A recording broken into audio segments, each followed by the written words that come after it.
थी 5-6 साल से। और जब पादरी कासम आए इधर कन्वेंशन के लिए, उन्होंने दुआ की, बिल्कुल अब ठीक है, उन्होंने दवाइयाँ बिल्कुल छोड़ दी हैं और खुदावन की जलाल से अब वो बिल्कुल ठीक है। किसने मेरी बहन आपके शोहर को इस शुगर जैसी बीमारी से रिहाई दी है? सुने, इसने यीशु ने। उस यीशु के जलाल के लिए जोरदार तालियां बजा दीजिएगा, क्योंकि वो खुदावन बड़े बड़े मौजूद करने की कुव्वत और कुदरत रखता है, क्योंकि वो खुदावन भला है और उसकी शफ़क़त अब्दी है। पास्टर जी जब फोन से दुआ करवाई है तो उसका ना ऑपरेशन नहीं हुआ, बिल्कुल ठीक है। वो अभी उसकी मामा छोड़ के आई उसे मुल्तान। हालेलुया। किसने खुदावन ने किसने ये मौजूद किया है? किसने? उस यीशु के जलाल के लिए जोरदार तालियां बजा दीजिएगा, क्योंकि उसने अपनी बहन को शिफा से नवाजा है। Praise hallelujah. प्यारी बहन ने बड़ी खूबसूरत गवाही दी। जब इन्होंने मुझे फोन पर दुआ करवाने के लिए फोन किया तो इनकी नान जो थी, इनकी बेटी के रसौली थी, लेकिन जब मैंने ईमान के साथ फोन पर दुआ की तो अभी बहन गवाही के लिए आई है कि वो बिल्कुल ठीक है और अपने घर वापस गए। हालेलुया। जोरदार तालियां खुदा के जलाल।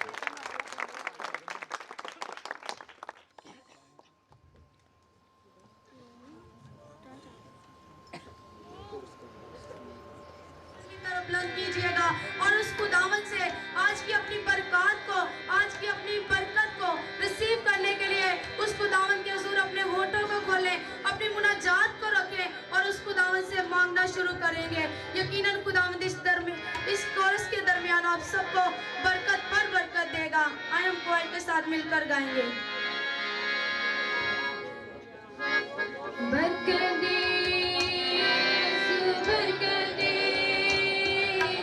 बरकत दे, सब मिलकर कहेंगे बरकत दे, बरकत दे, यीशु बरकत दे, बरकत दे, यीशु बरकत दे।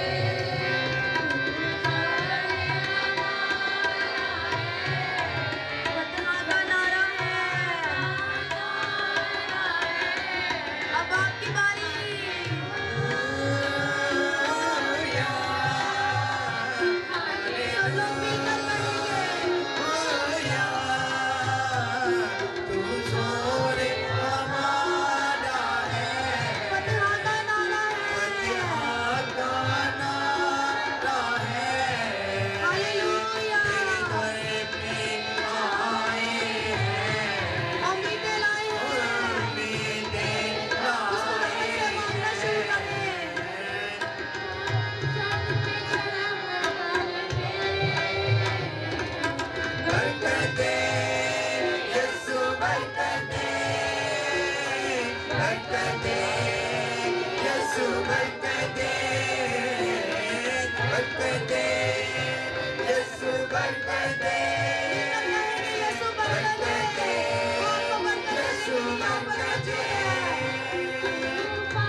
मिलकर दुआ करेंगे।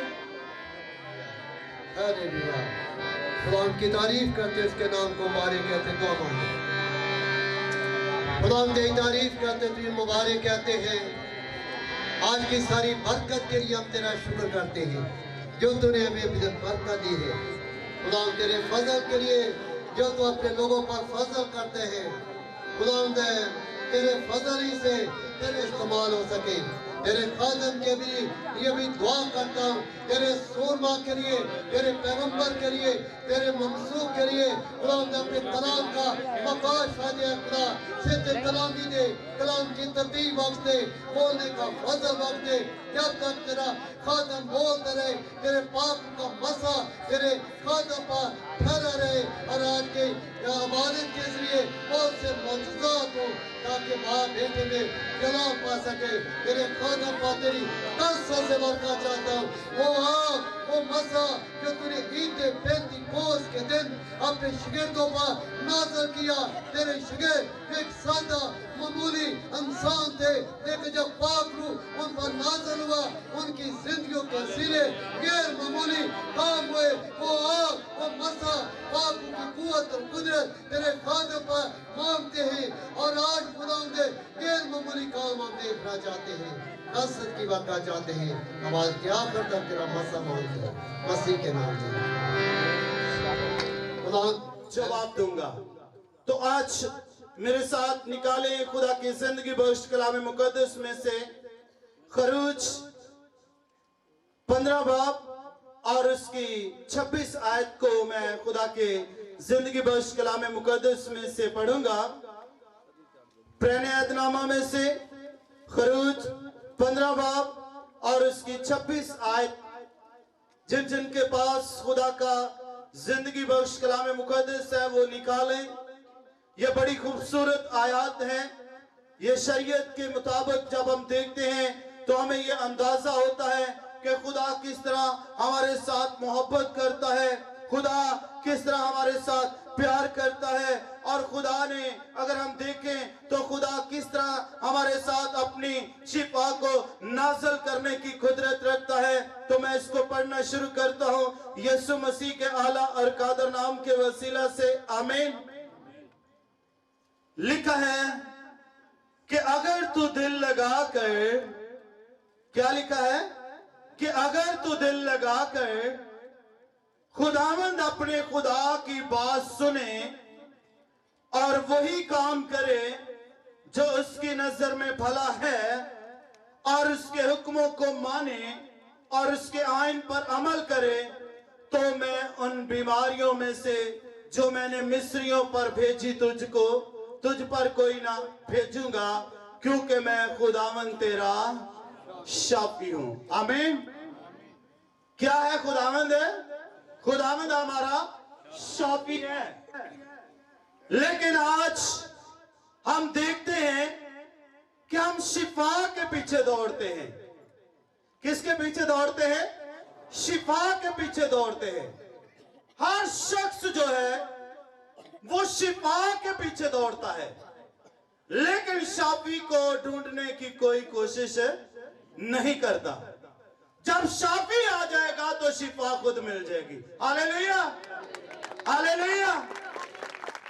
तो मेरे अजीजों, इसकी पहली लाइन के अंदर हम देखें तो वहां पर क्या लिखा है कि अगर तू दिल लगाकर खुदावंद अपने खुदा की बात सुने। हमें क्या करने की जरूरत है? खुदा की बात सुनने की जरूरत है, क्योंकि कलाम कहता है कि मौजज़ात ईमानदारों की जिंदगी के अंदर होंगे। तो हम अगर ईमानदार हैं, अगर हमारा ईमान खुदावंद पर है, तो मौजज़ात हमारे लिए निशान होने चाहिए। हालेलुया। आज हम देखते हैं हमारी जिंदगियां जो है वो दुखों से भरी पड़ी हैं, मुसीबतें हैं, परेशानियां हैं, उलझने हैं, रुकावटें हैं, तरह तरह की आजमाइशें हैं हमारी जिंदगियों के अंदर, लेकिन हम जो है उनसे रहाई पाने की कोशिश नहीं करते। हमें कोई कह दे फलानी जगह पर फलाना बंदा है, वो ऐसे करता है तो ऐसे काम हो जाता है। हम ये नहीं करते देखते कि कलाम क्या कहता है। मिसाल के अंदर लिखा है कि ऐसी राहें भी हैं जो इंसान की नजर में उसे बिल्कुल सीधी मालूम होती है, लेकिन उन राहों में भी मौत की राहें मौजूद हैं।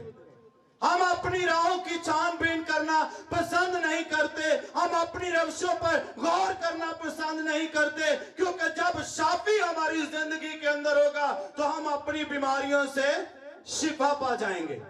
सफनिया 3 बाब उसकी 16वीं आयत के अंदर लिखा है कि खुदावन तेरा खुदा जो तुझ में है वो क्या है?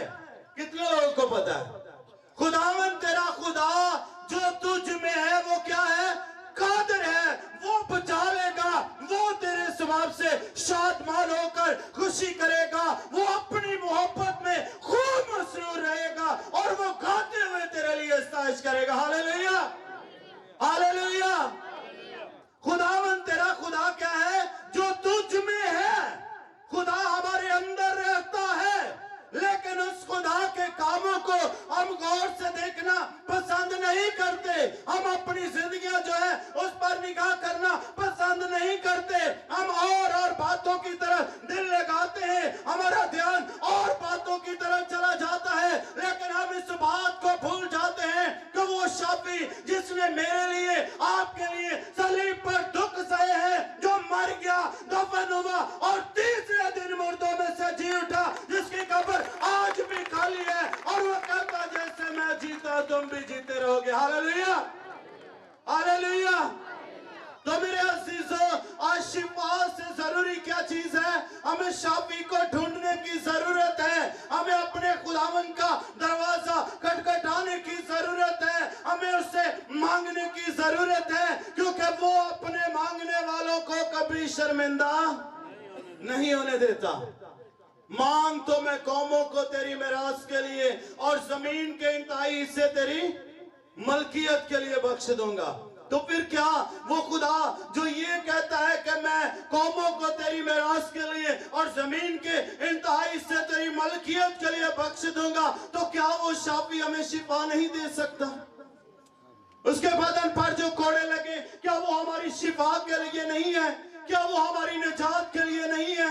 यशाया कहता है कि उसकी कोई शक्ल, कोई सूरत बाकी ना रही, हमने उसे खुदा का मारा, कूटा और सताया हुआ समझा, हालांकि उसने कुछ गुनाह ना किए, हालांकि वो हमारी बदकारदारी के बाद कुचला गया, हमारी सलामती के लिए उस पर सियासत हुई और उसके मार खाने से हमने शिफा पाई। Hallelujah, hallelujah.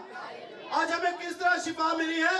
यीशु मसीह के मार खाने के सबब से हमें शिफा मिली है, यीशु मसीह के लहू बहाने से हमें निजात मिली है। लेकिन ये बात है कि हमें अपने दिल को अपने खुदावन के साथ लगाने की जरूरत है, कि अगर तू अपने दिल लगाकर खुदावंद अपने खुदा की बात सुने और वही काम करे जो उसकी नजर में भला है और उसके हुक्मों को और आइन को माने, तो खुदा उन बीमारियों में से जो मिस्रियों पर लाया तुझ पर कोई ना लाएगा। तो मेरे अजीजों, फिर हम क्यों शाफी के पास नहीं जाते? क्यों हम शाफी को कबूल नहीं करते? क्यों हम अपने ही बिछाए हुए जाल में फंस जाते हैं? जब यशाया 10वें बाब के अंदर हम देखते हैं उसकी चंद आयत में, तो हम वहां पर देखें तो हमें ये मिलता है, कलाम खुदा के साथ मेरे साथ निकल है यशाया का सहीफा।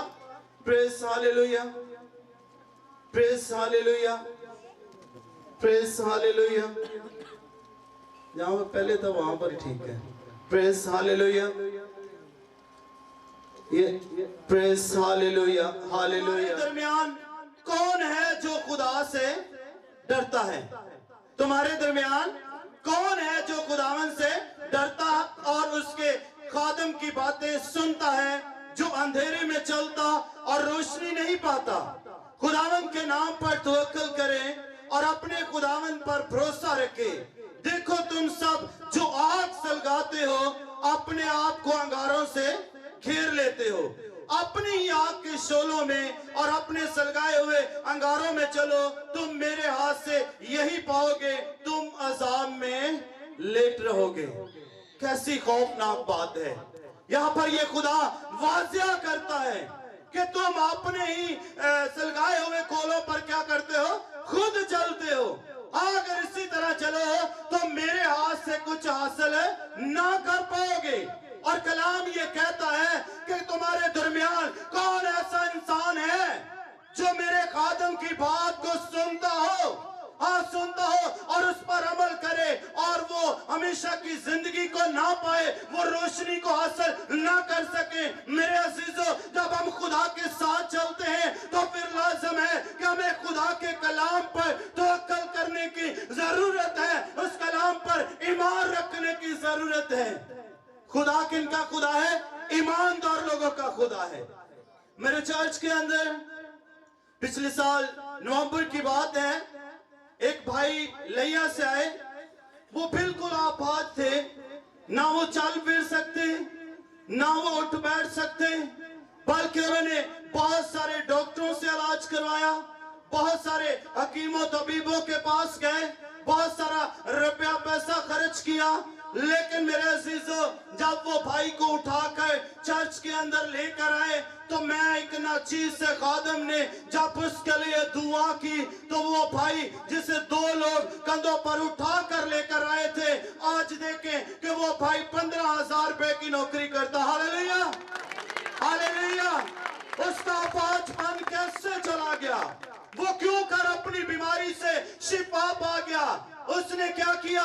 मैं आपको बताना चाहता हूं। जब वो लैया से आए, हमारे लाहौर के अंदर कसूर का एरिया है, वहां पर वो किसी हकीम के पास दवाई लेने के लिए आए तो वो अपने अजीजों के पास ठहर गए क्योंकि वो रास्ते में लेट हो चुके थे। जब उन्होंने मेरा बताया, मैंने वहां पर जाकर भाई के सब हाथ रखकर दुआ की तो रात के उन पैरों के अंदर खुदा ने उससे छुआ जिस भाई को उठाने के लिए 2 लोगों की जरूरत होती थी, जिसकी टांगे सीधी करने के लिए 2 लोग उसके पास बैठते थे। जब उन्होंने खुदा के कलाम पर तवक्कल किया तो वो एक ही रात में नॉर्मल जिस्म बन गया। Hallelujah, hallelujah. तो जब उन्होंने खुदा के कलाम पर तवक्कल किया तो जब वो खुदा के घर में संडे को आए तो संडे की मीटिंग में खुदा ने जो भाई लेटे हुए थे, जब मैंने उनके लिए कलीसिया के साथ अपनी टीम के साथ मुतफिक होकर उनके लिए दुआ की तो खुदा ने उनके सारे बीमारी के बंधनों को तोड़ दिया। हालेलुया। तो आज वो भाई जो है वो चारपाई पर नहीं बल्कि वो अपने कारोबार पर हैं और खुदा का शुक्र करते हैं कि हमारा खुदा जो है वो मोजज़ात का खुदा है। वो अंधों को आंखें देता, लंगड़ों को चलना सिखाता और मुर्दा को जिंदा करने की कुदरत रखता। हालेलुया। तो मेरे अजीजों, हमें उस खुदा के कलाम पर तवक्कल करने की जरूरत है, हमें उस पर शक नहीं करना। कलाम ये कहता है तुम खुद आग जलाते हो, अपने ही सलगाए हुए कोलों में चलो तो मेरे हाथ से कुछ हासिल ना कर सकोगे। तुम्हारे दरमियान कौन ऐसा इंसान है जो मेरे खादम की बात को सुने और उस पर अमल करे और अंधेरे में चलता और रोशनी को हासिल न कर सके? मुकाशफा पहला बाब उसके 3 बाब में लिखा है, मुबारक है वो शख्स इस नबूवत की किताब का पढ़ने वाला और इसके सुनने वाले और जो कुछ इसमें लिखा उस पर अमल करने वाले क्या है? मुबारक है। हालेलुया। इसके पढ़ने वाला कितना है? एक शख्स का जिक्र है। इस नबूवत की किताब का पढ़ने वाला, फिर उसके सुनने वाले बहुत सारे, लेकिन उनमें से अमल करने वाले कौन है? मुबारक है। लेकिन अगर खादम आपके दरमियान कलाम का बीज बोता है, आप उस कलाम को सुनते तो है, उस पर अमल नहीं करते, तो इस बात पर मैं आपका यकीन दिलाना चाहता हूं कि आप मत समझे कि आप खुदा की बादशाही के वारिस हैं। जब तक हम इस कलाम को सुनकर इस पर अमल नहीं कर लेते, उस वक्त तक हम खुदा की बादशाही के वारिस नहीं बन सकते। आज भी कई लोगों से जब बात होती है तो वो कहते हैं कि हम तो मसीह खानदानों के अंदर पैदा हुए हैं, हमारे लिए यही फख्र की बात है कि हम खुदा की बादशाही के वारिस हैं। क्या अगर वो खुदा की बादशाही के इसी तरह हम वारिस बन सकते, तो क्या यीशु मसीह का कुर्बान होना तो फिर बेफायदा है? क्योंकि हम तो सब मसीही घरानों के अंदर पैदा हुए हैं। फिर हम क्यों दुखों के अंदर हैं, क्यों मुश्किलात के अंदर हैं, क्यों परेशानियों के अंदर हैं, क्यों मुसीबतों के अंदर हैं, क्यों उलझनों रुकावटों ने हमें जकड़ा हुआ है? लेकिन खुदा का बेटा यीशु मसीह जब इस दुनिया में आया, जब उसने हमसे मोहब्बत की, तो लिखा है कि उसने अपने आप को कब्जे में रखने की चीज न समझा। क्या कर दिया? अपने आप को खाली कर दिया। वो इंसानों के मुशाबा हो गया, वो सलीब पर चढ़ गया, वो मर गया, वो दफन हुआ और तीसरे दिन मुर्दों में से जी उठा। हालेलुया। आज भी अगर कब्रों के अंदर कब्र खाली है तो वो मेरे मसीहा की है। हालेलुया। तो जितने उस पर ईमान रखते हैं वही खुदा की बादशाही के वारिस हैं। अगर हमारा ईमान जिंदा खुदा पर है तो फिर मेरे अजीजों, मैं और आप जो हैं, हम खुदा की बादशाही के वारिस हैं। हम उसके बेटे और उसकी बेटियां हैं। लेकिन मसीही नाम साथ लगाने से हम खुदा की बादशाही के वारिस नहीं बन सकते। हम अपना नाम लिखकर उसके चारों कोलों पर मसीह लगा लें तो हम खुदा की बादशाही के वारिस नहीं हो सकते। कि अगर तू दिल लगाकर खुदावंद अपने खुदा की बात सुने, तो हमें इस शरीयत की किताब पर ईमान लेकर आने की जरूरत है। हमें कलाम को सुनने की जरूरत है। हमें इस कलाम पर अमल करने की जरूरत है, तभी हम खुदा के मुबारक लोग ठहरेंगे। लेकिन अगर हम सिर्फ इसका सुनने की हद तक रखते हैं तो पौलुस बड़ी दलेरी के साथ कहता है कि वो शख्स उस शख्स की मांद है जो अपनी कुदरती सूरत आईना में देखता है और फिर भूल जाता है कि मैं कैसा, और दोबारा देखने की आरज़ू करता है। हमें उनकी मानद नहीं बनना, बल्कि हम अपने आप को निखारें। हमारा निखार जो है वो रूहानी होना चाहिए। कितने हैं जिन्होंने तौबा की है? अपने हाथ दिखाएं तो जोरदार तालियां खुदा के जलाल के लिए। और कितने हैं जो रूह से भरे हैं, जिनको खुदा के पाक निचुआ और गैर जुबानों में दुआ करते, वो हाथ ऊपर करें। Praise hallelujah. कलामे खुदा में लिखा है कि तौबा करो, पानी का बपतिस्मा लो तो रूह कुदस नाम में पाओगे। हालेलुया।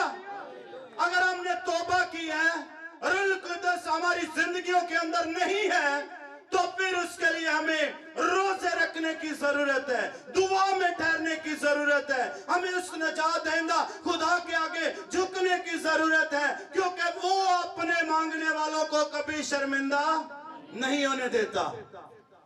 लिखा है कि अगर तेरा बेटा भूखा हो, वो तू इससे मछली मांगे तो क्या तू उससे सांप देगा? यार वो रोटी मांगे तो तू उससे बिच्छू देगा? जब तुम पूरे होकर अच्छी चीजें देना अपनी औलाद को जानते हो, तो तुम्हारा आसमानी बाप तुम्हें रूह कुद्दस क्यों ना देगा?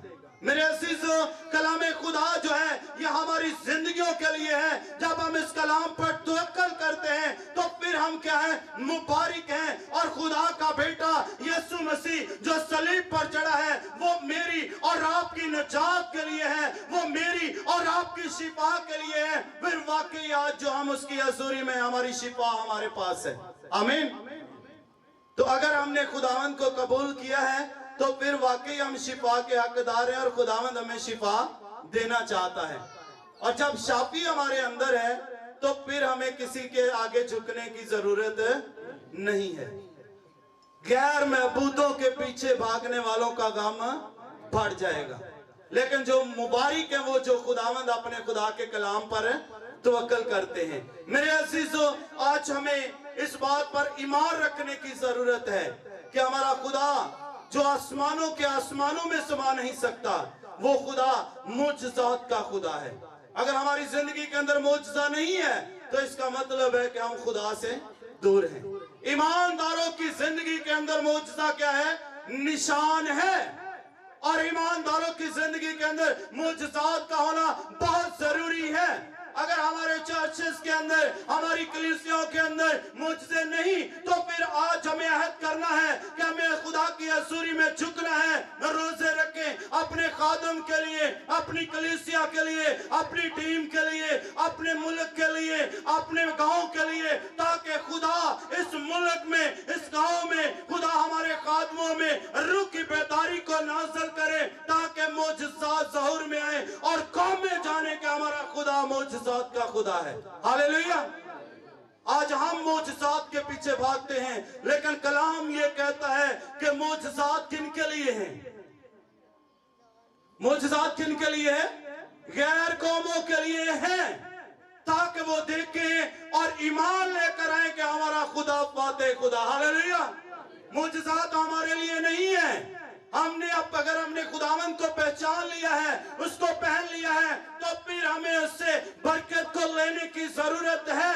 हमें अपने खुदा के नाम की गवाही देने की जरूरत है। जब हम उससे शर्माते हैं तो कलाम कहता है कि यीशु मसीह ने कहा कि जब मैं भी रोजे हश्र आऊंगा तो मैं भी अपनी आंख तुमसे फेर लूंगा और मैं कहूंगा कि मेरी तुम मुझसे कभी कोई वाकफियत ही ना थी।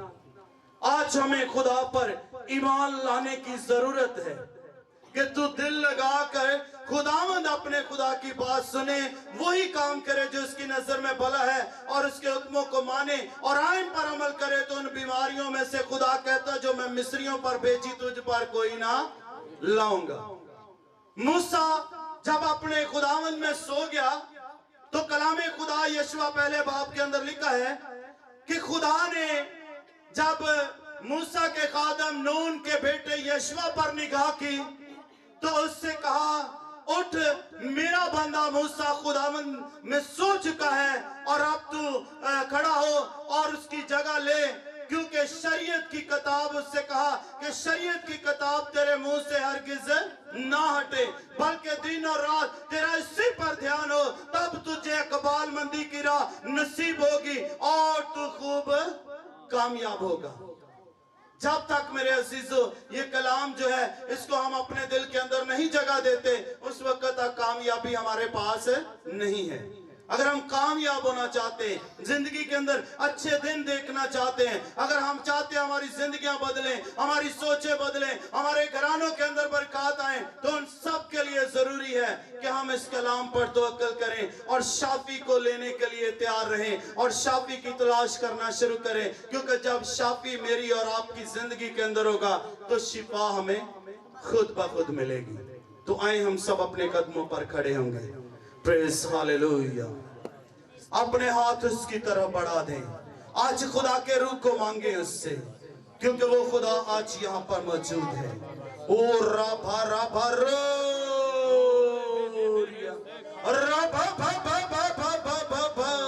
वो मुझे और रात को बरकत देना चाहता है। वो आज शाफी खुदा यहाँ पर मौजूद है। वो एक एक जिंदगी से कलाम करके उसे शिफा देना चाहता है। आज जो लोग खुदा की हजूरी में चल कर आए, इस ईमान के साथ आज अपनी शिफा को लें कि हमारा खुदा मुजज़ात का खुदा और वो यहाँ पर मौजूद है। शम पेरे पेरे पेरे पेरे पेरे पेरे पेरे ओ सकना गुरिया का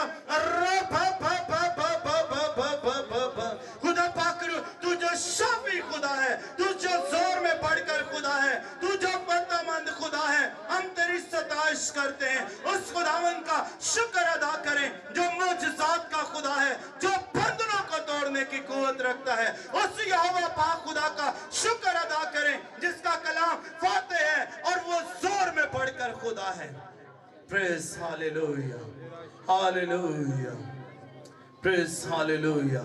कोर से गुजारिश है वो प्रस्तुत करें और हम बीमारों के लिए दुआ करना चाहते हैं। बहनें स्टेज से नीचे आ जाएं और खुदा के खादमों से गुजारिश है तो वो स्टेज पर खड़े होकर हमारे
यीशु के लिए तेरा शुक्र करते हैं बाबू तेरा शुक्र ओ रे Lord Jesus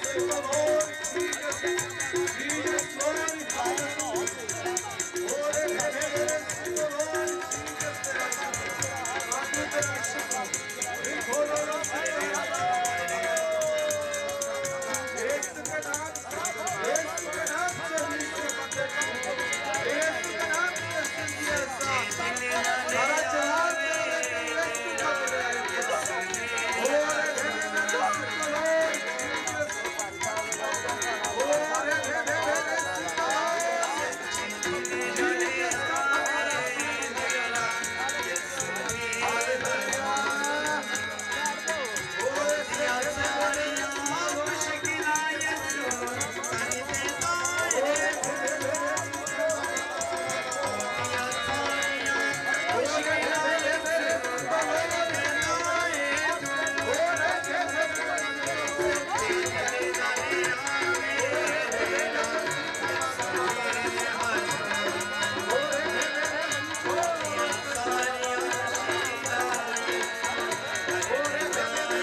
सब लोग एक लाइन बनाएं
तेरी बादशाही आए, तेरी मर्जी जैसे आसमान पर पूरी होती है जमीन पर भी हो।